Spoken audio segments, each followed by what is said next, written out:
হরিয়ানার পলওয়ালে গ্রাস করেছে হেপাটাইটিসের আতঙ্ক। গত 2 সপ্তাহে 7 জনের মৃত্যুতে সেই আতঙ্ক এক ধাক্কায় বহুগুণ বেড়ে গিয়েছে। যদিও স্থানীয়দের দাবি 20 জনের মৃত্যু হয়েছে। একই গ্রাম থেকে আক্রান্তের খবর আসতে শুরু করায় উদ্বেগের কারণ হয়ে দাঁড়িয়েছে স্বাস্থ্য দপ্তরের কাছেও। ওই গ্রাম এবং পার্শ্ববর্তী এলাকাগুলিতে স্বাস্থ্য দপ্তরের কর্মীরা নজরদারি চালাচ্ছেন। শিবির করে স্বাস্থ্য পরীক্ষা ও করা হচ্ছে বলে স্থানীয় সূত্রে খবর। তবে তাতেও আতঙ্ক কমছে না।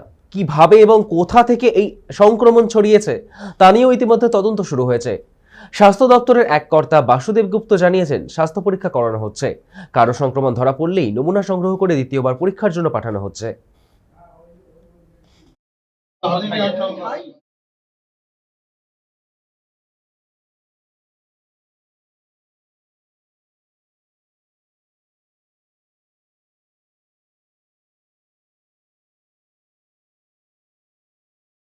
लीजिएगा, अच्छे से कंट्रोल में ले आइए।